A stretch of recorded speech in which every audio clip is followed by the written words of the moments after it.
On the periphery of the city. The historic event coincided with Thursday's State of the Nation address. This report by Tumisho Mashaba. Take a look.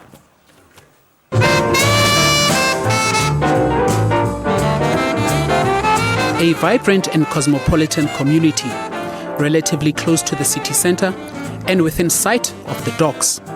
But in 1966, more than 60,000 people were forcibly removed. Their homes flattened by bulldozers. But the memories of this place live on.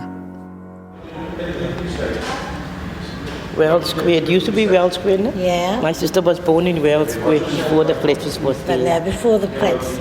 And it was Wells Square. It was at Wells Square. The Roy Baji type kind of. But here in Wells Square, my grandmother kept, my grandfather, we kept a mission. Yeah. Remember the mission?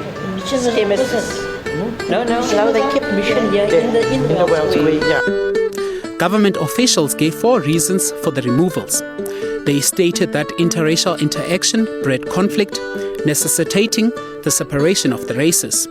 They deemed District 6 a slum fit only for clearance and not rehabilitation.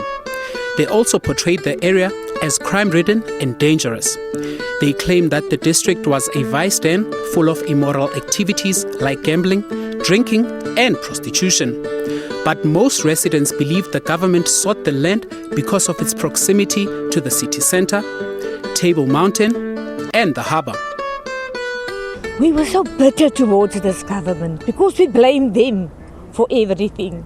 But as the years went on, we learned to forgive because you cannot live with hatred in your heart. So I'm not that bitter anymore. But as I'm standing here, I'm very emotional. Only I know how I feel. With no houses, no income and no future, the lives of the District 6 residents were destroyed. There was happiness in this place. The coons coming from the market, up Skira Street, down Hanover Street. We used to sit down in Hanover Street, and then when the coons go past, and I'm hungry, I run up the lane into the house, eat pickled fish, come down again, sit down again, you know. And you see, look up the street, I know when you see there's a fight going on there with 2 women, whatever, and so forth, hair hanging there and so forth. But I mean, it was happiness that time. They moved us from here into Bonteheuwel. Nothing. I mean, there's no sporting places. There's nothing. In 2003, as part of government's land restitution program, the redevelopment of District 6 got underway. People were given a choice either to return to District 6 or to be compensated monetarily. In 2011, President Jacob Zuma set the deadline for more than 2,600 claimants to return to the area by 2014. But so far, just 139 units have been built, 24 in the first phase and 115 units in the second. The Western Cape Department of Rural Development and Land Reform says they are building according to the available budget in the financial year. The department says there are 180 flats that are yet to be built, and they have envisaged that phase 3 of the redevelopment program would be completed by the end of next February. I don't think people realize, the people of District 6, born in District 6, how much it means to them to actually be back. To me, I'm talking about experience.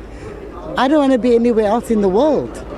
I want to be here, and it was a heavy fight for me to be here.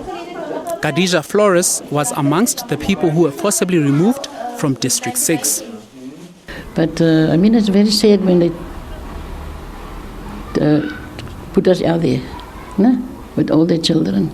And that's why I only stayed in Fractiton for 2 months, came back to District 6. And I'm very happy now. It was an emotional and surreal moment when she finally got the chance to return. Tumisho Mashaba, SABC News.